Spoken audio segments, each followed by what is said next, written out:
You know what's funny about rock bottom? The view is actually pretty clear from down there. I'm standing in bankruptcy court, signing papers that officially strip away every asset I once called mine. The Porsche? Gone. The mansion in the hills? Sayonara.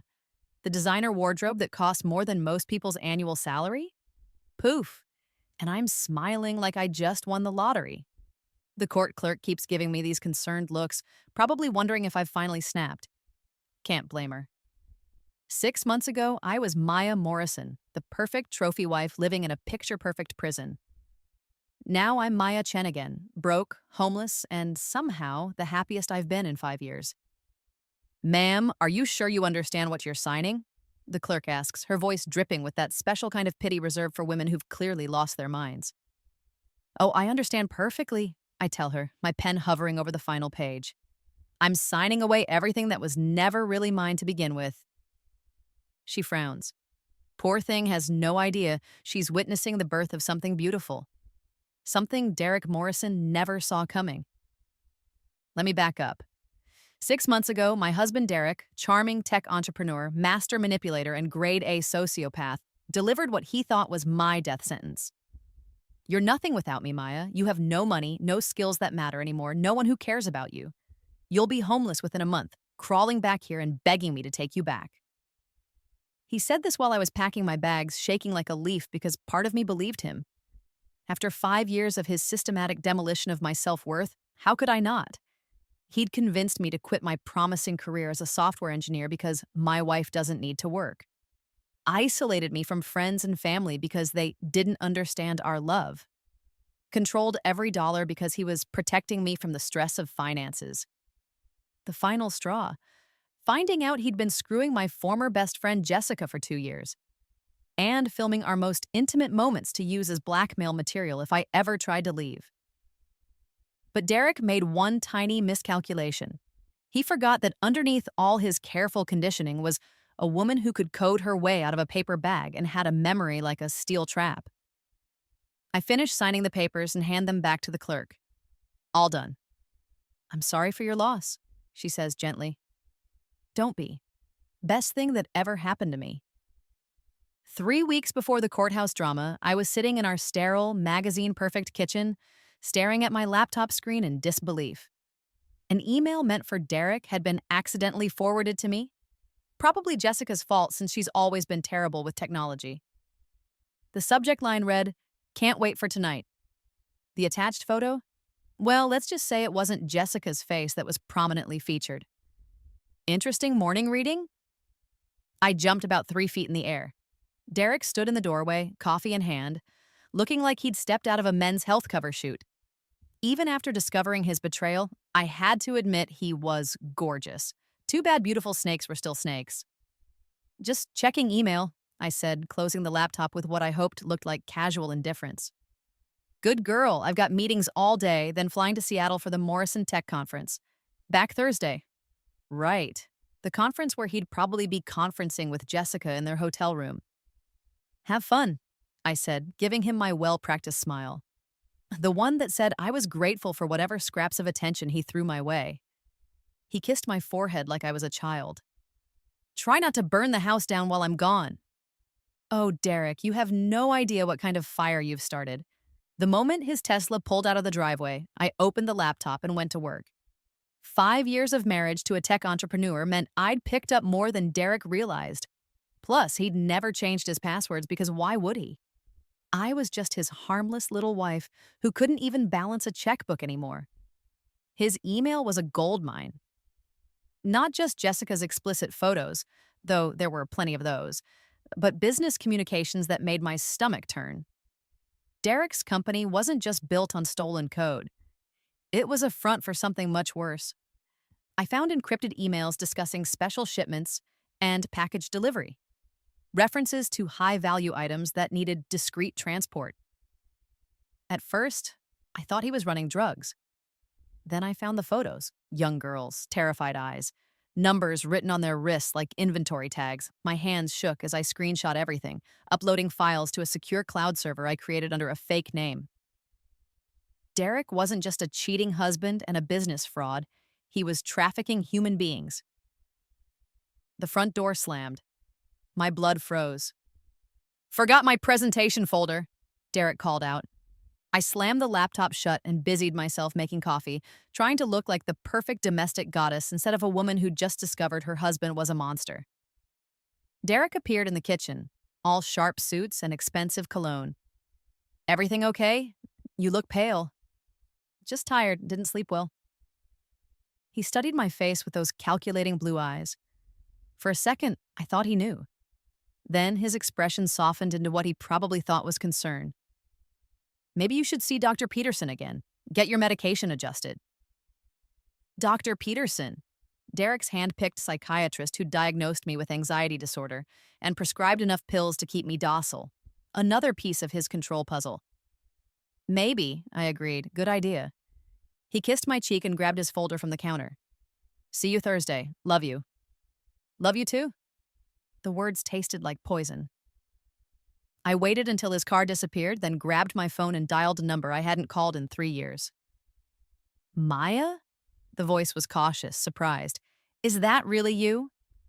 Hey, Lily, I said to my little sister. I need help. Lily arrived 2 hours later, looking nothing like the carefree college student I remembered. Her dark hair was shorter, her clothes deliberately unremarkable. But her eyes, our mother's eyes, were sharp as ever. Jesus, Maya, you look like a ghost.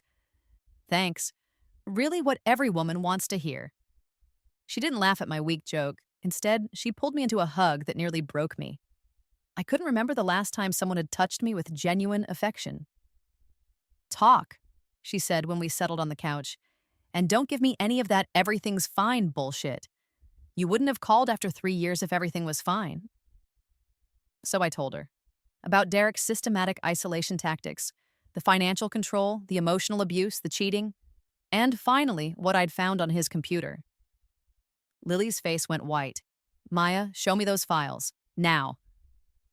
I opened the laptop and pulled up the screenshots. Lily's expression grew darker with each image. Son of a bitch, she whispered. I knew it. You knew what? Derek Morrison is connected to Victor Kozlov's trafficking ring. I've been investigating them for 2 years. I stared at her. You've been what? I'm not exactly the grad student Derek thinks I am. I work for a joint FBI-Interpol task force. Maya, your husband isn't just involved in trafficking. He's one of their key financial architects. The room started spinning. You're FBI? More like independent contractor. Look, we can catch up on my career choices later. Right now, we need to get you out of here before Derek realizes what you've discovered. I can't just leave. He'll what? Kill you? Lily's voice was flat. Maya, these people don't leave witnesses. If Derek even suspects you know about the trafficking, you're dead. Fear clawed at my throat. But underneath, it was something else. Something that had been buried for 5 years but wasn't quite dead. Anger. Then we don't let him suspect, I said. We make him think I'm exactly what he believes I am. Helpless, dependent, broken. Lily raised an eyebrow. What are you thinking? I'm thinking it's time to remind Derek Morrison that his wife used to be a software engineer and that some skills never rust. Over the next 24 hours, Lily and I orchestrated what had to be the most elaborate disappearing act in history. While Derek was in Seattle, probably balls deep in Jessica, I systematically documented every piece of evidence on his devices. But I didn't stop there. Using skills I'd buried at Derek's insistence, I hacked into his business accounts. What I found made the trafficking evidence look like a parking ticket. Derek's company was built on stolen intellectual property, fraudulent investor reports, and enough securities violations to put him away for decades, even without the human trafficking charges. But the best part? He'd been stashing money in offshore accounts, thinking he was too smart to get caught. I didn't steal it. That would have been traceable. Instead, I created a trail that would lead federal investigators right to every hidden penny. You're enjoying this, Lily observed as I typed furiously on my laptop. 5 years, I said without looking up. 5 years of him telling me I was too stupid to understand technology, too weak to handle the real world. Turns out, I just needed the right motivation. And what's that? Proving him wrong. The hardest part was staging my own death. We couldn't just have me disappear. Derek would tear the city apart looking for me. But if I was dead? Problem solved. Lily's contacts helped arrange a car accident on the winding mountain road Derek and I had driven dozens of times. A guardrail collision, car going into the ravine, body never recovered. The kind of accident that happened more often than people like to admit. Are you sure about this? Lily asked as we prepared to torch my Mercedes at the bottom of the canyon. Once we do this, Maya Morrison is dead. You can never go back. I looked up at the mansion in the distance, its windows glowing like malevolent eyes. 5 years of my life behind those walls. 5 years of being told I was nothing. Maya Morrison was never really alive anyway, I said. Time to see what Maya Chen can do. 3 months later, I was living in a women's shelter downtown, sharing a room with Carmela, a trafficking survivor whose story made my abuse look like a minor inconvenience. She'd been sold by her own uncle at 14, spent 6 years in hell, and somehow emerged with her spirit intact. You're different from the others, she said one evening as I worked on my laptop in the communal area. Most women who come here, they're running from something. You're running toward something. She wasn't wrong. While Maya Morrison was presumably fish food, Aria Cross was building something beautiful. Just a little side project, I told her, but I was grinning like an idiot. My cybersecurity app, built using the foundation of Derek's stolen code, but improved beyond recognition, had just hit 50,000 downloads. Must be some project. You've been up until 3 a.m. every night this week. Carmela was sharper than most people gave her credit for. The shelter staff saw a damaged girl who needed protecting. I saw a survivor with street smarts that could cut glass. Want to see? I turned the laptop toward her. Her eyes widened as I showed her the app interface. This is really yours? Every line of code. Well, mostly. I'd used Derek's cybersecurity framework as a starting point, but what I'd built was entirely my own. Where his software was designed to hide criminal activity, mine was designed to expose it. This is the app that stopped that hack last week? The one all over the news? I nodded. CyberGuard had prevented a ransomware attack on a major hospital system, earning me 15 minutes of fame and the attention of some very interested investors. Aria Cross. Carmela tested the name. I like it. Fresh start. If only it was that simple. Starting over meant more than just a new identity. It meant relearning how to exist in the world as myself instead of Derek's carefully crafted extension. My phone buzzed with a text from Lily. Coffee shop? 1 hour, have news. Lily was already waiting when I arrived at our usual spot, a dingy cafe where the Wi-Fi was strong and the questions were non-existent. She looked tired, which was never a good sign. Derek's getting desperate, she said without preamble. He hired 3 different private investigation firms to look for you. Let me guess, they're not finding much. Oh, they're finding plenty. Just not what he wants to hear. Lily slid a folder across the table. They've confirmed your death 6 different ways. Dental records, DNA from blood in the car, the works. I flipped through the reports, marveling at how thorough Lily's people had been. Then why does he look desperate? Because Jessica's starting to crack. My contact inside Derek's operation says she's been asking questions. Wants to know why Derek's been so agitated since your death. Apparently, he expected to feel relieved. Instead, he's paranoid and angry. Guilty conscience. More like wounded ego. Derek convinced himself you were completely under his control. Your death was supposed to validate that. Prove you really couldn't survive without him. Instead, all the evidence suggests you were planning to leave him anyway. I sipped my coffee, thinking, what kind of evidence? The car was packed with clothes and personal items. You'd withdrawn $10,000 from your personal account the day before, and this is the good part. Jessica found printouts of divorce attorney websites in your dresser. I laughed so hard I nearly choked. Lily, you devious genius. Wasn't me, though I appreciate the credit. She leaned forward. Maya, there's something else. The trafficking ring knows about your app. The laughter died in my throat. How? CyberGuard's pattern recognition system is exactly the kind of technology that could unravel their entire communication network. They've been watching you since the hospital hack made news. Watching Aria Cross or watching Maya Chen? That's the $1 million question. Either way, you're in danger. I stared out the cafe window at the bustling street beyond. Normal people living normal lives, completely unaware that monsters like Derek existed in their world. Then we speed up the timeline, I said. Maya Chen is taking a break from existence, remember? Lily rolled her eyes. Fine. Arya, what timeline are we speeding up? I pulled out my phone and showed her the email I'd received that morning.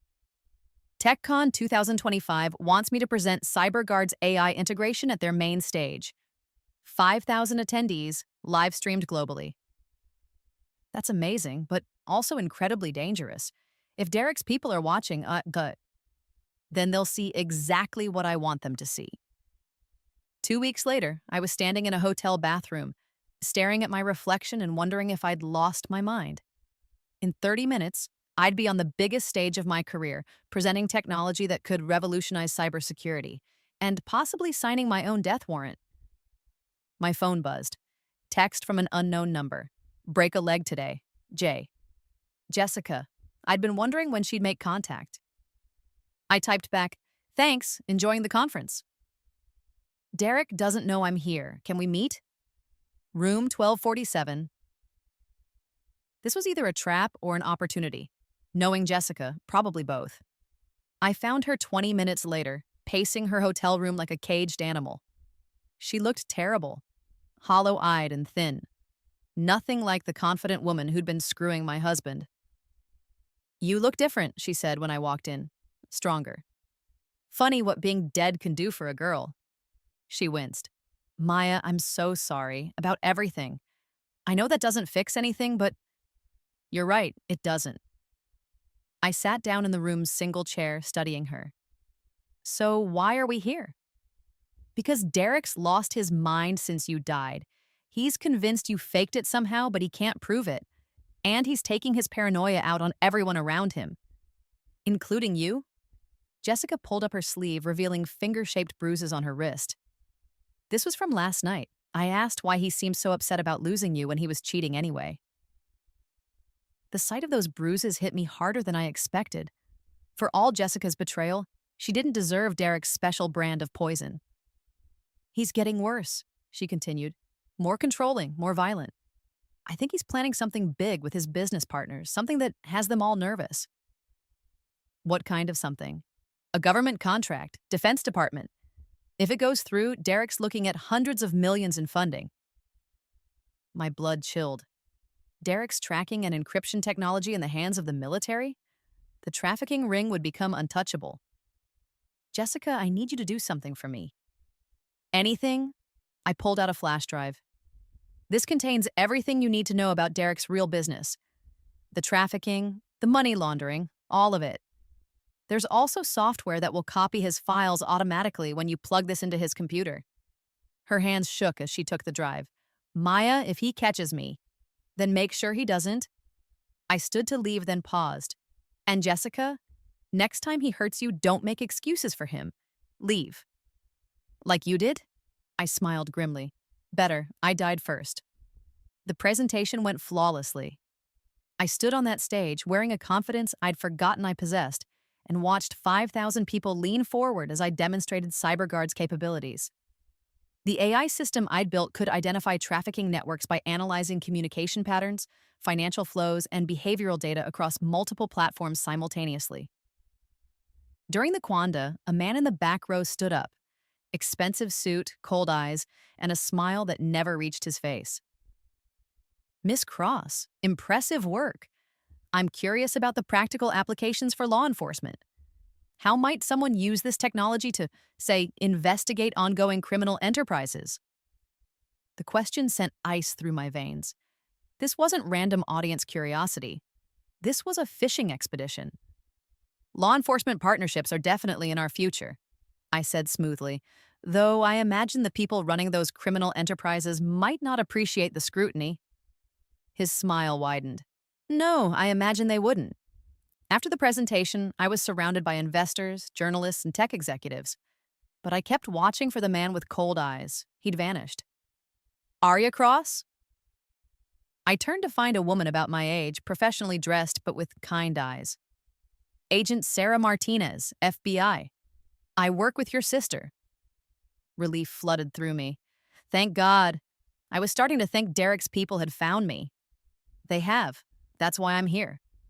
She guided me toward a quieter corner of the convention hall. We intercepted communications planning to eliminate you during the conference.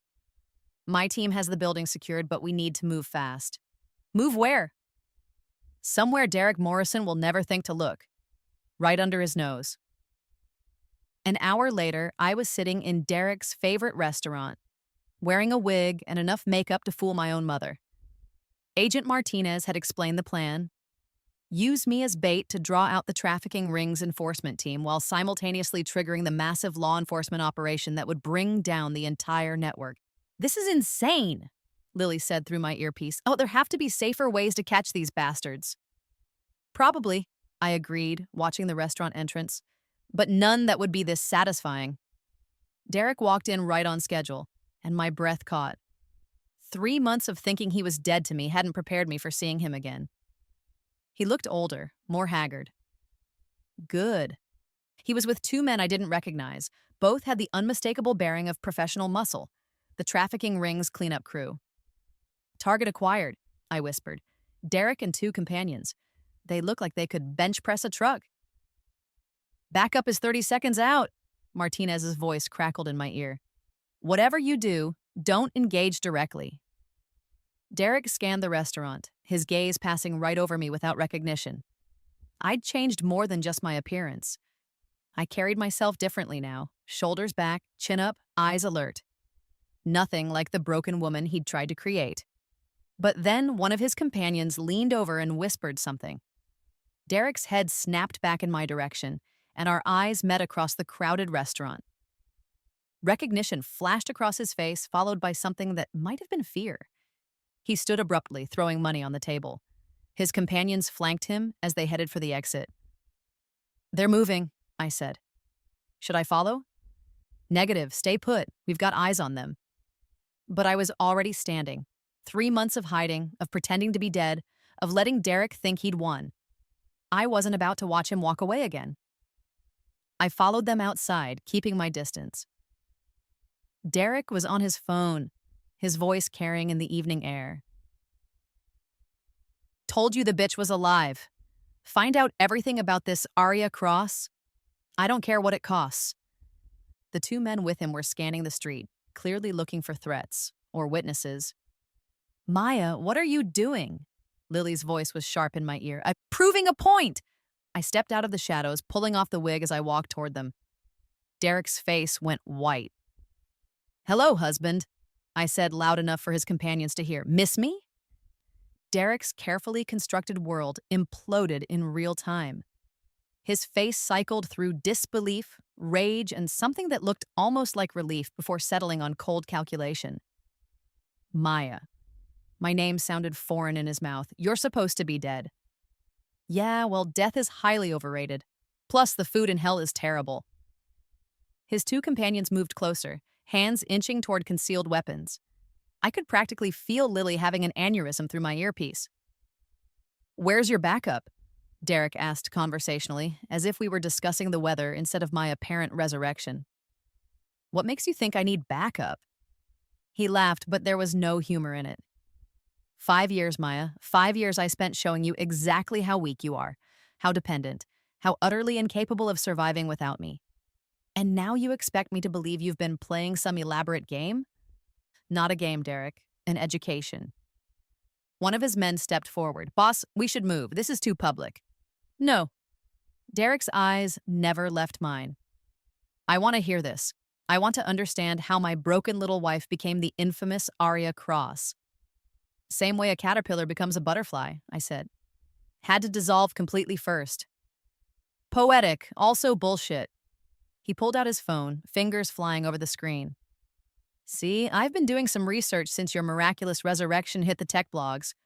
Aria Cross appeared 3 months ago, right around the time my wife supposedly died. Same skill set, same programming style, even the same obscure coding habits I used to mock you for. Shit, I'd been sloppy. But here's the interesting part, Derek continued. Aria Cross built her app using proprietary code that belongs to Morrison Tech. Code that only existed on my personal servers. a code that my dead wife couldn't possibly have accessed. Unless your dead wife wasn't actually dead, I said, and wasn't actually as stupid as you thought. No, his voice turned glacial. Unless my very much alive wife had been planning this for months, stealing from me, spying on me, betraying me. The word betrayal coming from his mouth was so ironic I almost laughed, almost. Poor Derek. Must be hard to realize you're not as smart as you thought. Smart enough to know you're working with the federal agents. Smart enough to know about your sister's real job. And smart enough to know you've been building a case against my business operations. My blood turned to ice. If Derek knew about Lily's FBI connections, she was in immediate danger. Worried about little sister? Derek's smile was venomous. Don't be. Victor's people picked her up an hour ago. She's safe, for now. Through my earpiece, I heard Agent Martinez curse. Maya, we lost contact with Lily 20 minutes ago. We're trying to locate her. Derek was studying my face, reading my panic like a roadmap. There it is, the fear. I was wondering when we'd get back to that. Where is she? Somewhere you'll never find her. Unless, of course, you're willing to make a trade. What kind of trade? You for her, and all the evidence you've collected. Every file, every recording, every pathetic attempt to build a case against me. Behind Derek, I could see movement in the shadows. Martinez's team positioning themselves. But they couldn't move without risking Lily's life. And if I refuse? Then your sister dies slowly, very slowly. Victor's people are creative that way. I pretended to consider his offer, buying time for the FBI to triangulate Lily's location. But Derek was smarter than that. Don't bother stalling, he said. I know exactly how many federal agents are watching us right now. 12, including the sniper on the building across the street. Very thorough, Agent Martinez. How the hell did he know Martinez's name? Surprised? You shouldn't be. Victor has people everywhere. Police, FBI, even Interpol. Did you really think your little task force was operating in a vacuum? The magnitude of the corruption hit me like a physical blow. Derek wasn't just protected by money and lawyers. He had infiltrated law enforcement itself. So here's what's going to happen, Derek continued. You're going to walk away from your federal protection. You're going to get in that car. He pointed to a black SUV that had just pulled up to the curb. And you're going to help me fix the mess you've made. And Lily? Lives long enough to watch me destroy everything you've built. Then she dies anyway. Through my earpiece, Martinez's voice was urgent. Maya, do not get in that vehicle. We'll find another way. But I was already walking toward the SUV. Because Derek had made one crucial mistake. He'd assumed I was still the broken woman he'd tried to create. The woman who would sacrifice anything to save someone she loved. He was half right. I would sacrifice anything for Lily, including him. The SUV's interior smelled like leather and menace. Derek sat across from me, flanked by his two companions. A fourth man drove while a fifth rode shotgun. All of them were armed. Comfortable? Derek asked as we pulled into traffic. Oh, this is lovely. Very kidnapping chic. Where are we going? A place where we can have a private conversation about your future, or lack thereof. I looked out the window, watching the city blur past. Let me guess. Warehouse district? Abandoned factory? You really should invest in more creative henchmen, Derek. These guys are walking cliches. One of the men reached for his weapon, but Derek held up a hand. She's just nervous, babbling. It's what she does when she's scared. Actually, I'm buying time. Derek frowned. For what? For this. I pressed the small device Lily had given me weeks ago, a panic button that would trigger every piece of malware I'd planted in Derek's systems over the past 3 months. While he'd been busy hunting me, I'd been systematically infiltrating his entire digital infrastructure. Derek's phone buzzed, then buzzed again and again. Boss, the driver said urgently, I'm getting calls from the office. Something's wrong with our servers. Derek yanked out his phone, his face going white as he read the messages flooding in. What did you do? Remember when you said I was too stupid to understand real technology? Turns out, I was just playing dumb. Crazy how marriage can teach you to hide your strengths. More phones started buzzing. The men around me were getting increasingly agitated as reports came in of system failures, frozen accounts, and corrupted files. You've destroyed everything, Derek snarled. Not destroyed, exposed. Every trafficking record, every money laundering transaction, every piece of stolen code. It's all being uploaded to federal databases right now, along with a complete organizational chart of Victor's network. Derek lunged for me, but I was ready. 3 months of self-defense classes at the shelter had taught me how to turn panic into precision. I drove my elbow into his solar plexus and used his momentum to slam his head into the window. The SUV swerved as chaos erupted around me. I grabbed Derek's gun from his shoulder holster and pressed it to his temple. "Pull over," I ordered the driver. "Now." "Don't listen to her," Derek wheezed. "She won't shoot. She doesn't have it in her." "You're right," I said. "I don't. But Agent Martinez does." Red laser dots appeared on the windshield as FBI vehicles surrounded us. The driver cursed and hit the brakes, sending us all lurching forward. "This is the FBI," Martinez's amplified voice filled the air. "Exit the vehicle with your hands visible." Derek stared at me with something approaching admiration. "You planned this." "Every second of it. Well, except the part where you kidnapped me. That was a bonus." "But Lily is probably having coffee with Agent Rodriguez right about now. Amazing what Hollywood makeup artists can do with fake blood and audio recordings." The truth hit him like a sledgehammer. The kidnapping was staged. "Lily's fine. Has been all along. But Victor's people who tried to grab her? They're definitely not fine." Derek's face crumpled as the full scope of his defeat sank in. "You destroyed me." "No, Derek, you destroyed yourself. I just provided the documentation." As federal agents swarmed the SUV, I climbed out with my hands up, Derek's gun safely deposited on the floor. Martinez approached, her expression mixing relief with exasperation. "That was incredibly reckless," she said, "but effective. And completely against protocol. Good thing I'm not an agent." Derek was being pulled from the vehicle, his perfect hair finely mussed, his expensive suit wrinkled. As they cuffed him, he looked back at me one last time. "This isn't over, Maya." "You're right," I said. "It's not. It's just beginning." 6 months later, I stood on another stage, but this one felt different. The congressional hearing room was packed with reporters, activists, and survivors. My testimony about technology's role in human trafficking was being broadcast live across the globe. "Miss Cross," Senator Williams leaned into her microphone, "can you explain how your software identified patterns that traditional law enforcement methods had missed?" "Certainly. CyberGuard's AI doesn't just analyze individual data points. It maps relationships across multiple platforms, financial transactions, communication patterns, travel records, even social media behavior. Traffickers think they're invisible because they fragment their operations, but digital footprints don't lie."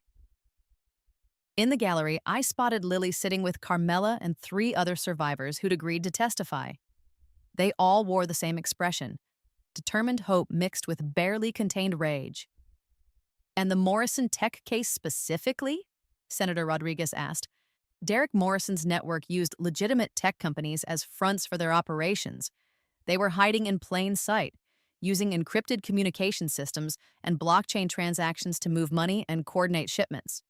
Traditional investigations would have taken years to unravel what CyberGuard mapped in weeks. Weeks that saved how many victims? The coordinated raids based on our intelligence rescued 847 people from trafficking situations across 17 countries. We estimate the network was processing over 2,000 victims annually. Murmurs rippled through the gallery. Even 6 months later, the scope of Derek's operation was staggering. "Ms. Cross, you've stated that you were personally connected to the Morrison case. Can you elaborate?" This was the moment I'd been dreading and anticipating in equal measure. Time to finish what I'd started. Derek Morrison was my husband. For 5 years, he convinced me I was worthless, dependent, incapable of surviving without him. He was wrong. But more importantly, his need to control me gave me unprecedented access to his criminal enterprise. The room erupted. Reporters shouted questions while cameras flashed. Senator Williams gavelled for order. "So you infiltrated the network as part of an undercover operation?" No, Senator. I infiltrated the network because I was married to a monster who thought I was too stupid to notice what he was doing in his spare time. Laughter rippled through the gallery, quickly suppressed. The irony is that Derek's abuse actually prepared me to bring him down. He taught me to hide my true thoughts, to plan in secret, to survive in hostile territory. He just never considered that I might use those skills against him. During the lunch recess, I found myself in a quiet corridor with Jessica. She looked healthier than the last time I'd seen her. Color in her cheeks, confidence in her posture. "That was brutal," she said, "but fair. How are you holding up? I know testifying against Derek wasn't easy." "Easier than I expected, actually. Turns out, telling the truth is liberating." She paused. "Maya, I need to ask you something. Did you know? When you found those first emails, did you know I would end up testifying against him?" I considered lying, giving her the comfort of thinking she'd made her own choice. But Jessica deserved better than comfortable lies. "I hoped you would," I said, "but I didn't plan for it. When I gave you that flash drive, I genuinely thought you might run, or destroy it, or turn it over to Derek. But you gave it to me anyway. Because everyone deserves a chance to choose who they want to be, even people who've made terrible choices before." Jessica's eyes filled with tears. "I'm sorry, Maya, for everything. I know it doesn't change anything, but—" "It changes everything," I interrupted. "Your testimony is what gave us Victor's financial network. Without that, dozens of his operations would still be running." "So we're okay?" I thought about it. Was I okay with Jessica? The woman who'd betrayed our friendship, slept with my husband, and helped Derek document my humiliation? "We're not friends," I said finally. "But we're not enemies either. You made a choice when it mattered. That counts for something." She nodded, wiping her eyes. "That's more than I deserve." "Probably. But Derek's in prison for the next 25 years, so I'm feeling generous." The afternoon session focused on legislative recommendations.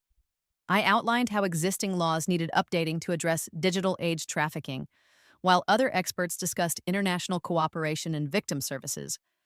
But I was only half listening. My mind kept drifting to the evening ahead. After months of preparation, tonight was the moment Derek would finally understand the full scope of what he'd lost. "Miss Cross?" Senator Williams' voice pulled me back to the present. "You seem distracted." "Apologies, Senator. I was thinking about implementation timelines for the proposed legislation." "Ah, yes, your written recommendations mention a pilot program?" "Exactly.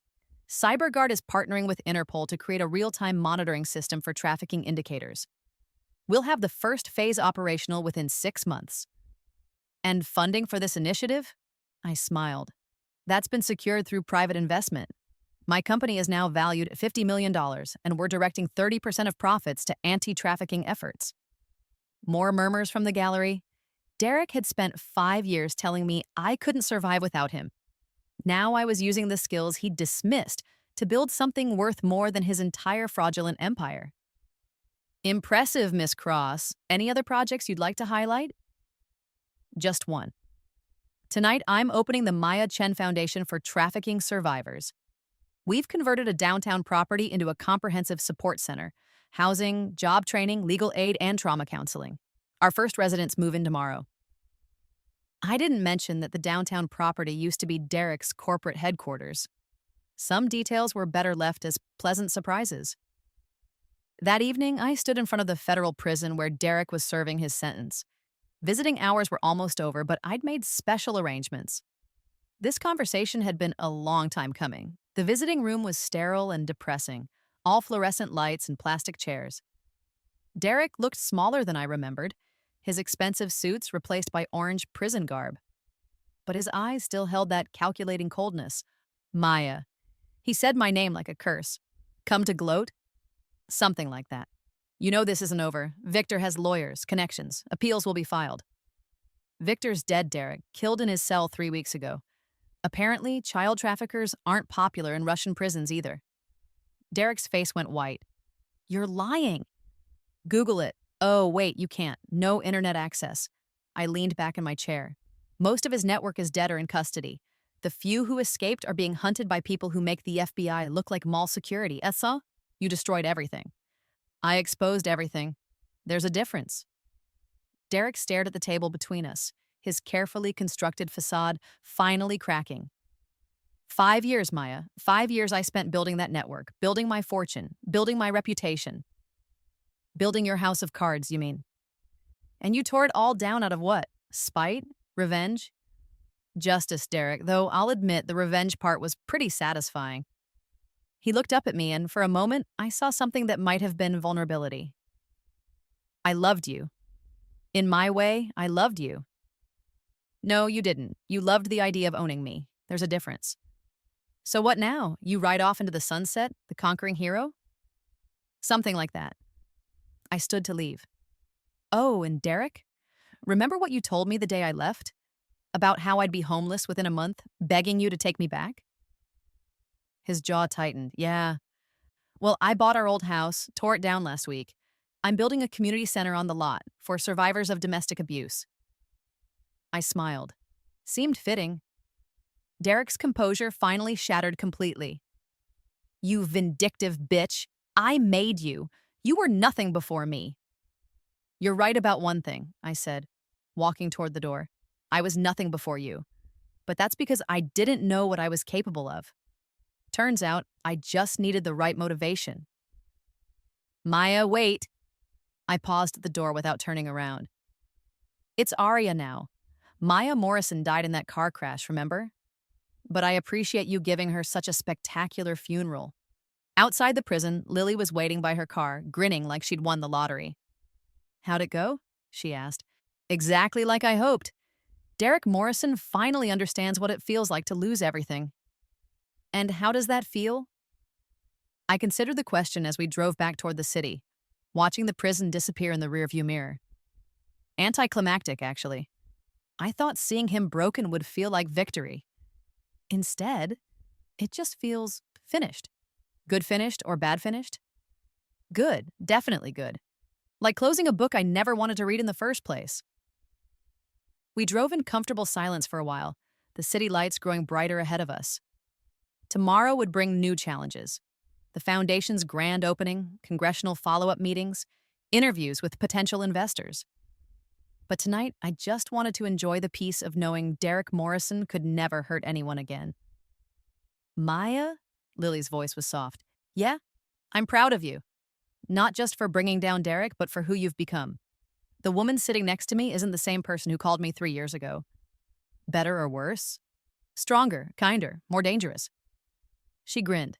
Definitely more dangerous. 1 year later, I stood backstage at the Global Technology Summit, adjusting my earpiece and trying not to laugh at the irony. 12 months ago, I'd been a dead woman living in a shelter, building an app on a secondhand laptop. Now I was the closing keynote speaker at the world's largest tech conference. 2 minutes, Miss Cross, the stage manager called out. Through the curtain, I could see the massive auditorium filled with tech leaders, investors, and innovators from around the globe. The screen behind the podium displayed my company's logo, a phoenix rising from stylized code. Nervous? Agent Martinez appeared at my elbow. She'd left the FBI 6 months ago to become my head of security. Turned out, bringing down international trafficking rings was excellent preparation for corporate protection work. Terrified, I admitted, but the good kind of terrified. Any word from Derek's lawyers about the appeal? Denied, again. Seems federal judges aren't sympathetic to arguments that trafficking children is a victimless crime. Shocking. The stage manager gestured. You're on, Miss Cross. I walked onto the stage to thunderous applause, the lights bright enough to make my eyes water. But I could still make out familiar faces in the audience. Lily in the front row, Carmela sitting with the other foundation board members, even Jessica, who'd become an unexpected ally in victim advocacy work. Thank you, I said as the applause died down. It's an honor to be here, sharing the stage with so many brilliant minds. A year ago, if someone had told me I'd be standing here, I would have laughed.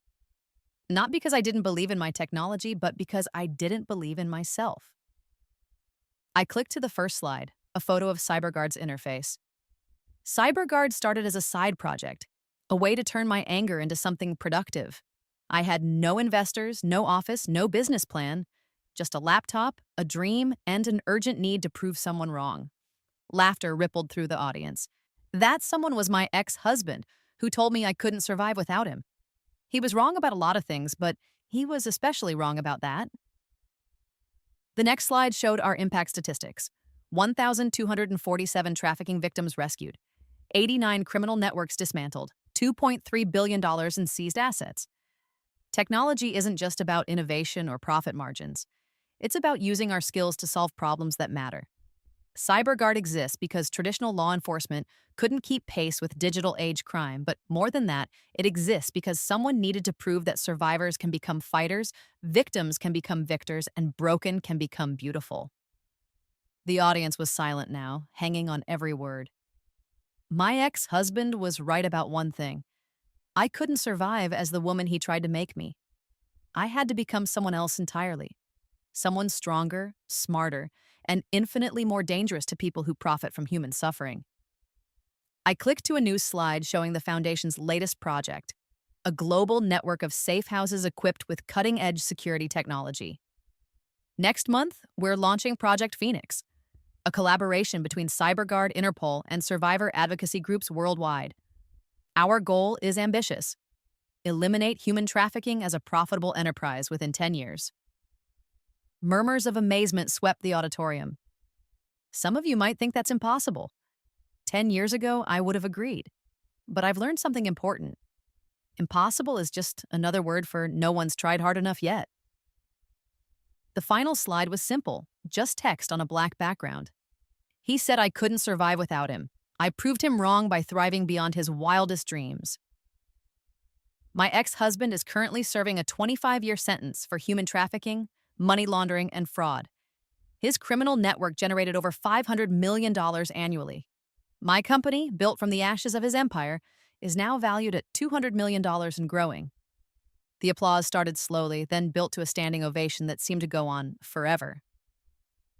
But the real victory isn't financial, I continued when the noise died down.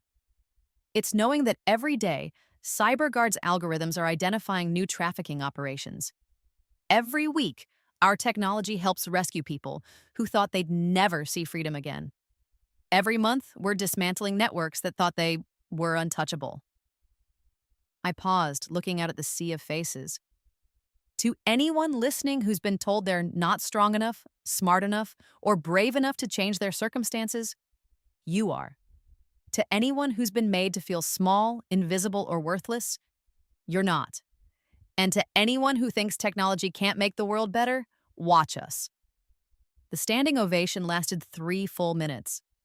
As I walked off stage, I felt something I'd never experienced before: complete, unshakable confidence in who I was and what I was capable of achieving. The after-party was held on the hotel's rooftop with stunning views of the city skyline. I found myself at the bar, nursing a glass of wine and watching the crowd of tech luminaries network and celebrate. Penny for your thoughts! I turned to find Alex Rodriguez, the FBI agent who'd helped coordinate Derek's takedown. We'd been dating for 6 months, though dating seemed like too casual a word for what we'd built together. Just thinking about how far we've all come, I said, leaning into his warmth. A year ago, I was dead. Lily was undercover. You were chasing shadows. Now look at us. Proud of yourself? Getting there. Ask me again in 10 years when we've actually eliminated trafficking. Alex laughed, always thinking big. Someone has to... Across the party, I spotted a familiar figure, a young woman with hollow eyes and defensive posture, clearly uncomfortable in the glamorous setting. She was talking to one of the Foundation's counselors, clutching a small purse like a lifeline. New resident? Alex followed my gaze. Rescued 3 days ago from a trafficking ring in Miami. 16 years old, been in the system for 2 years. I set down my wine glass. Excuse me. I approached the girl slowly, recognizing the hypervigilance that came with trauma. She tensed as I got closer, ready to run. Hi, I said softly. I'm Arya. Are you settling in okay at the center? She nodded warily. It's nice, really nice. I don't understand why you're helping me. What do you want? The question hit me harder than I expected. 2 years of hell had taught her that kindness always came with a price. Nothing, I said. I want absolutely nothing from you except for you to heal, to learn, and to become whoever you want to be. That's it? That's it. Though, if you're interested, we have some amazing coding classes starting next week. Technology can be incredibly empowering once you learn how to use it. For the first time, a spark of curiosity flickered in her eyes. You really think I could learn that stuff? I know you can. Someone once told me I was too stupid to understand real technology. Turned out, I just needed the right teacher and the right motivation. What was your motivation? I smiled, thinking about Derek rotting in his cell, probably still convinced he was the victim in our story. Proving someone very wrong about what I was capable of. Later that night, I stood alone on my apartment balcony, looking out at the city lights. The foundation was thriving. CyberGuard was changing the world, and Derek Morrison was exactly where he belonged. By every measure, I'd won. So why did victory feel so much like the beginning of something rather than the end? My phone buzzed with a text from Lily. Saw the speech online. Mom and Dad would be proud. Our parents had died in a car accident during my marriage to Derek. Another source of isolation he'd exploited. But Lily was right. They would have been proud of who I'd become. I typed back, think they'd approve of the whole faking my death thing? Dad would have loved the technical challenge. Mom would have lectured you about taking unnecessary risks. But yeah, they'd approve. Another text came through, this one from an unknown number. Saw your speech. Incredible work. Hope you're living your best life. Jay and Jessica. We exchanged messages occasionally now, usually about foundation business or trafficking legislation. It wasn't friendship, but it was something like peace. I scrolled through my contacts until I found the number I was looking for. It was probably cruel, but I couldn't resist. I typed, saw the news about your appeal being denied. Hope you're adjusting well to prison life. P.S. CyberGuard just got another $50 million in funding. Thought you'd want to know. The response came faster than I expected. I made you what you are.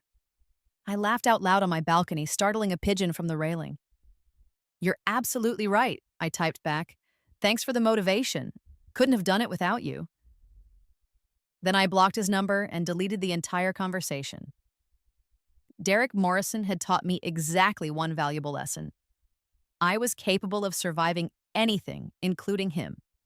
Everything else, the success, the justice, the peace, I'd built myself from the ashes of the life he'd tried to destroy. My phone buzzed one more time. A news alert. Tech entrepreneur Arya Cross named to Time's 100 most influential people. I raised my wine glass to the city's skyline, to the survivors sleeping safely in the Foundation's shelters, to the future victims who would never meet their traffickers because CyberGuard's algorithms had found them first. Here's to proving you wrong, Derek, I said to the night air. Every single day for the rest of my life. The wind carried my words away, toward a future that was finally, completely my own.